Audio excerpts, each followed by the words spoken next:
Hi, David Erdos with poem 78 from David's COVID. Incomplete integrity.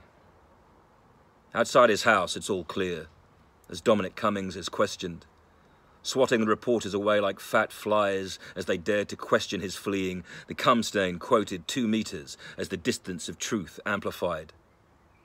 You worse than worm, smearing earth as well as air with deception.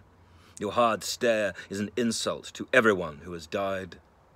One rule for us, another for them is the cliche, as these cardboard monsters and cabinet slugs seek light's game.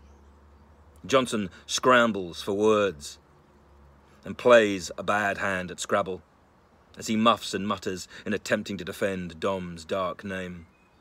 Complete integrity? Balls. You wouldn't know how to spell it.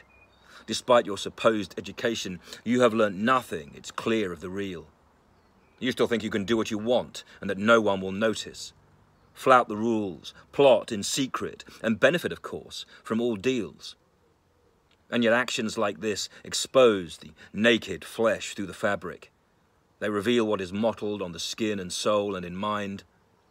On the lame minister's broadcast yesterday, a glitch in the Zoom quite unstitched him, as he called for more questions after avoiding the same one 3 times. A muted Ian Watson tried first, before Robert Peston repeated. But as Zoom's active speaker faltered, we saw Peston's irritation at the flouting of truth through bleared lines. And, as has been reported today, everybody will notice, as Nicola Sturgeon condemns him for betraying the rules he has set. The would-be Churchill downhills at a staggering rate with each sentence. But the fear is we'll forget this as other ensuing events mask his mess. This man lied to the Queen and chased popularity's message, changing his own as he wanted and bending so-called democracy, which soon snapped. We've heard of domestic disputes after the adulteries he was famed for, the new COVID baby, lap-dancing bribes, lockdown's trap. But the ongoing mystery still remains. How has he been allowed to get away with each outrage and engage a man whose desire is to see us all burn for a joke? He was elected, you'll say. Well, consult Al Gore on that process. And while the voting here had no rigging, the craft had already sunk on dry moats.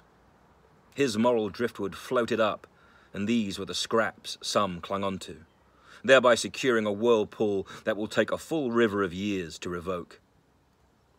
When Ian Watson returned to the screen after the dumb and bumbling answer was given, once again he was muted by either his own hand or the state.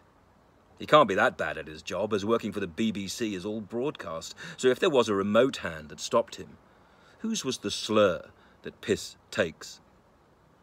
I think of that scruffy scum with his file, swatting away those reporters. What was written within? Not a poem, but a plan of possible extinction, perhaps, conceived as he strode and posed on the battlements of Barnard Castle. King Dom over England, with his bland Baron Boris stooping below. Lords of crap. David Erdos, May the 25th, 2020.